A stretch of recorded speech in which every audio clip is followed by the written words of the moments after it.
Hello my dear friends and welcome to StudyIQ. I am Joycey Joy and today in this lecture we will discuss about the concerns over judicial appointments.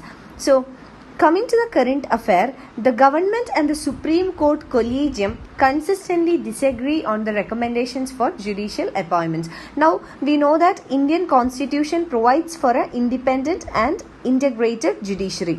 So we have the Supreme Court at the highest level. We also have high courts at the state level, district courts and other subordinate courts. So we have an integrated judiciary. But at the same time, the judicial system in India is independent. It means that they are independent from the executive as well as from the legislature. So considering the independency of Indian judiciary, we have a Supreme Court Collegium that makes the appointments to the Supreme Court or the judicial appointments. So the current affair is that there is a constant disagreement between the government and the Supreme Court Collegium in making judicial appointments. Now if you look at the procedure of making judicial appointments in brief, the Supreme Court Collegium will make recommendations to the central government, and the central government can either accept or it can recommend for a review of the recommendation.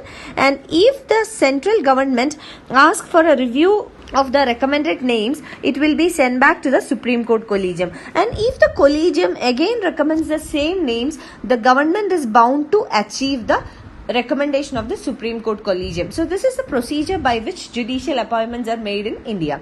So we can say that here, in order to protect the independence of Indian judiciary, the executive or the legislature, the central government or the parliament has very little say in the judicial appointments process. But even then, there are certain factors that affect the appointment of the judges with the interference of the executive or the central government. So we will discuss about it in detail in this lecture. We will discuss about what were the recent happenings and how it impacts the judicial appointments in the country, what are the concerns related, and what is the way forward or what has to be done. Now from your UPSC perspective, this is a very important topic for both your preliminary as well as for your mains examination. For your mains examination, this topic comes under GS paper 2 under the topic constitutional, statutory and regulatory bodies, and it also comes under judiciary and polity. So for your preliminary examination, this is an important topic, as you should be able to understand what is the procedure of appointment of judges, regarding the independence of judiciary, how the Supreme Court Collegium works. All these facts make this topic important for your preliminary examination. So both from your preliminary as well as mains exam perspective, this is a very important topic. So we will move on to the topic, but before that, this is our channel StudyIQ, and we are providing pen drive courses for various competitive examinations including SSC and bank courses, UPSC optionals, SSC JEE courses, teaching examination, railway examination, defense examination, RBI grade B, NABARD grade A, UGC NET, UPSC Civil Services Examination, CLAT exams for various state PSCs and also for various professional courses. You can visit our website www.studyiq.com for more details, or you can call to any of these numbers for more information. So let us start. Let us first understand what were the recent happenings. Recently, two judges from two high courts in India, one the Jharkhand High Court and the second one from Guwahati High Court. So these two chief justices from both these high courts, Chief Justice Aniruddha Bose from Jharkhand High Court and Chief Justice A.S. Bopanna from Guwahati High Court, they were recommended for elevation to the Supreme Court. Now, as we discussed in the beginning, the Supreme Court Collegium will give these recommendations to the central government. And in the second stage, that is while giving the recommendation to the central government, the government had sought a reconsideration of the two names. So, government sent these names back to the Collegium asking for a reconsideration. Now, the Collegium repeated the recommendations. That means the Collegium reconsidered it and sent back the same names to the central government. Now, in this situation, the government has nothing to do but to accept the recommendation, because once the Collegium reconsiders it and then sends back to the government is bound to accept the recommendations of the Collegium. So the Collegium point out that there is nothing adverse against the two judges in terms of conduct, competence or integrity. Therefore, the names are being re-recommended to the central government. So government had to finally accept the recommendation. So this type of disagreement between the central government as well as the Supreme Court Collegium is not a new thing, but it happens very frequently, and this is impacting the appointment of the judges in the Indian judicial system. Now let us understand what are the concerns here. So we have seen that once a Supreme Court Collegium recommends the names to the central government, and if the central government asks for a reconsideration, and if the Supreme Court Collegium sends back the same name, the central government is bound to accept those names.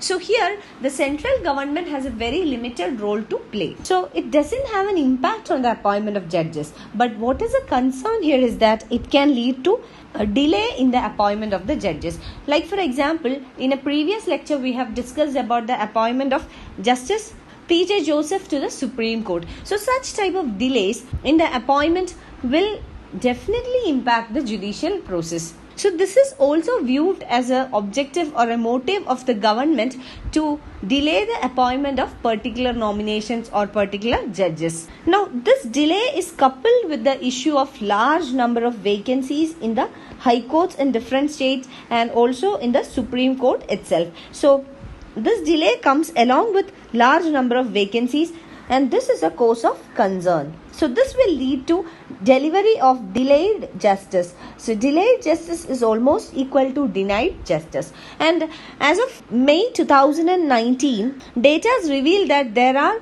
large number of vacancies in high courts in India, and it amounts to 396 vacancies in almost all the high courts combined together. And Supreme Court also has registered certain vacancies, and the Supreme Court under the present CJI is keen to fill up the current vacancies in the Supreme Court. So that is why the Supreme Court Collegium had recommended for the appointment of 2 more judges in order to fill the vacancy in the Supreme Court. So the capacity of the Supreme Court is 31 judges, and with 4 more appointments the Supreme Court will be able to maximize the capacity, that is 31 judges. So this is a major concern here.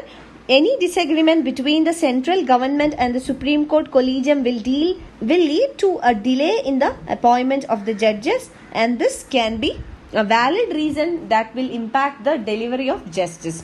So now we will understand what is the way forward or what has to be done. So filling up the vacancies in the Supreme Court or in any other court in the country is not only the responsibility of the judiciary, but it's a responsibility of the legislature as well as the executive together.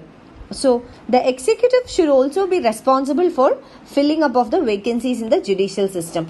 So the process of appointment of judges will depend on how speedily or how fast the government responds to the recommendations of the collegium. So the time the government takes in order to process the names and send it for reconsideration, again approving the names, all this will determine the speed at which the appointments are made to the Supreme Court or to any other court. And under the present system, there is no fixed time frame for this process. So there is no time stipulated under the process of appointment. So this should be one thing that should be addressed. There should be a fixed time frame. And within this time frame, the central government should accept or reject these proposals or send it for reconsideration of the collegium. So this maintenance of time frame is very important, and it is also important to think about a permanent and an institutional process which is permanent as well as an independent body that will